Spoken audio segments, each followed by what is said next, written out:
So one of the other important things is to make sure that you've got good tyres in the car as well. So I'm here today, we're getting rid of the Michelin Pilot Sport 4s that were on there, Goodyear Eagle F1 asymmetric 6s, the rears have already been changed to asymmetric 6s, so we're getting some brand new tyres in the front, and the Goodyear Eagle F1 asymmetric 6s are a fantastic tyre. So if you're going to go for budget tyres, forget about it. On a car like this, you need to make sure you've got high performance tyres, and in particular when you're actually going for stage 2, you need to make sure you've got the best tyres possible, because you want to be able to put that power down, and so having good tyres makes a very big difference.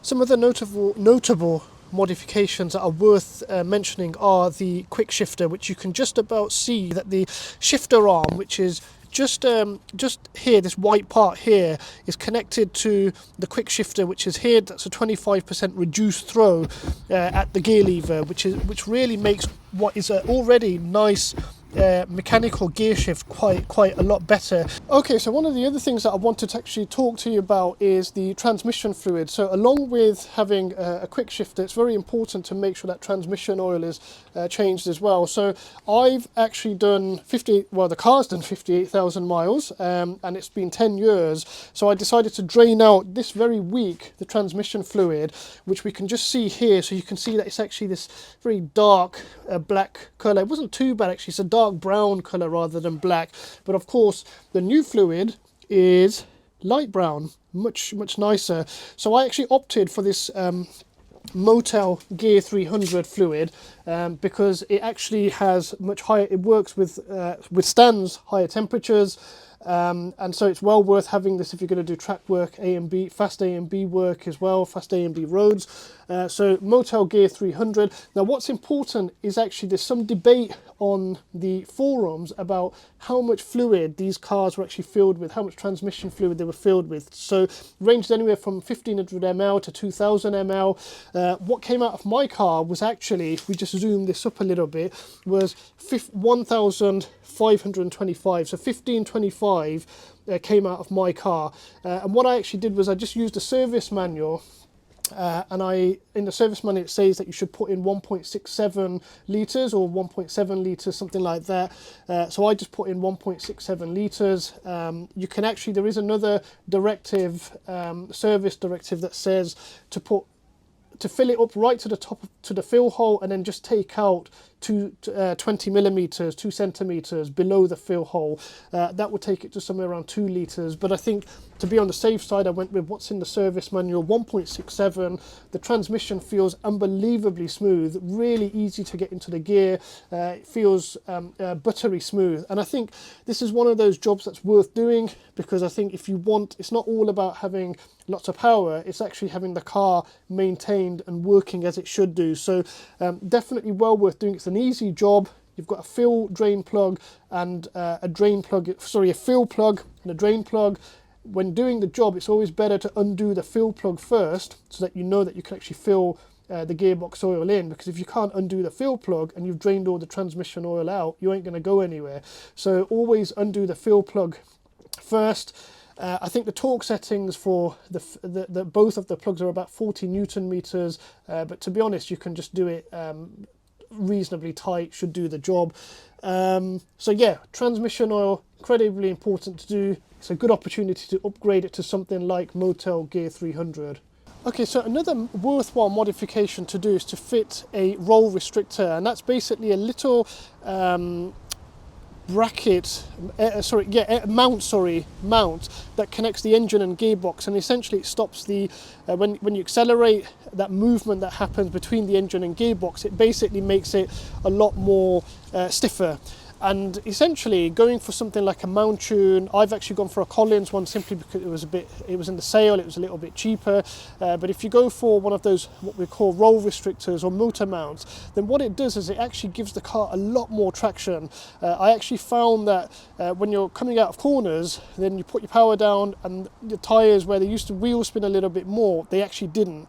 Now obviously, you know, when you've got a car with upped power, you need a limited slip differential, but I think on the stock car, the motor mount makes a really subtle but important difference. You've got so much more traction.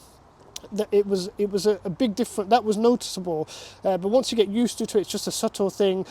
Before the rolling roll mount, I actually had to modulate the throttle as you come out of corners to prevent any wheel spin, because if you're going to be spinning your wheels, you're not going to be going anywhere. But with the roll restrictor, it made a really big difference. So it was well worth doing that mod. Quite easy to fit as well. And I will actually do a separate video about my thoughts when driving the car, particularly when overtaking, and the jiggliness that the car had without the motor mount, without the roll restrictor. When fitting the roll restrictor, it made a big difference. It completely eliminated that jiggliness when you go out for an overtake and the car used to kind of dart a little bit.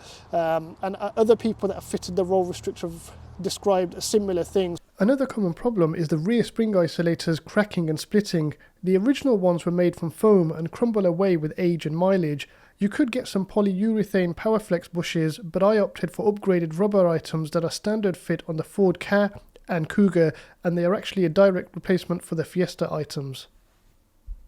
Right, now one of the other overlooked things about these cars is the brakes. Now, if you're not going to be doing any serious track work, and I'm not going to be doing serious track work, this is all about A and B, enjoying this car on A and B roads, then all you necessarily need is to make sure that your brakes are up to scratch. So good pads. If you are going to do fast road driving, you can get fast track pads.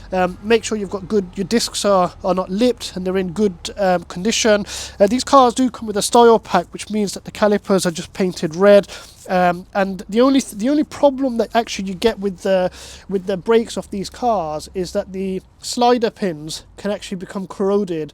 But there is a company called Frentech which actually makes slider pins. They're about £8 for a set, £8 for the front, £8 for the back. I think that's something that I'll have to check the prices, and I'll put it on as text on the video. But essentially the slider pins can become corroded. Now, I changed the front pads and discs and the rear pads and discs on this car because they did need doing, and once you've got the brakes sorted, the car is actually spot on. Now, one of the things that I am actually going to do though is go for some braided lines, and that's simply just because you get a much more you've got reduced resistance to pedal fade, and you won't have a spongy pedal. This doesn't have a spongy pedal, but I think it's always good to have braided lines. I've had them on cars and motorbikes before, and they do make a worthwhile difference. And then the only other thing that's worth doing is just getting some upgraded brake fluid. So something like Motul RBF 600 or 660. I'll probably go with Motul RBF 660 with this. They just handle much higher temperatures before the brake fluid starts to boil.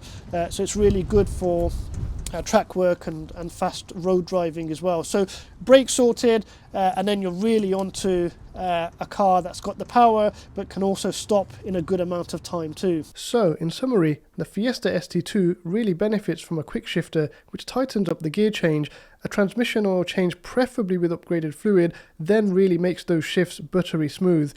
A brake overhaul including new slider pins, premium high-performance tyres like Goodyear Eagle F1s or Michelin Pilot Sports should enable the car to work as Ford intended and put a big smile on your face.